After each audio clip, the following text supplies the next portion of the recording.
How to delete or uninstall League of Legends application, game or software from your PC or from your device or from your laptop.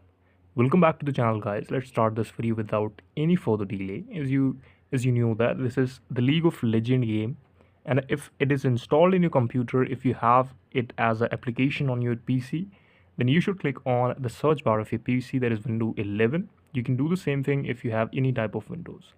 Click on and search for the control panel in your PC and simply open the control panel from here. And in this option, you will see there is a program section on the very bottom of the screen.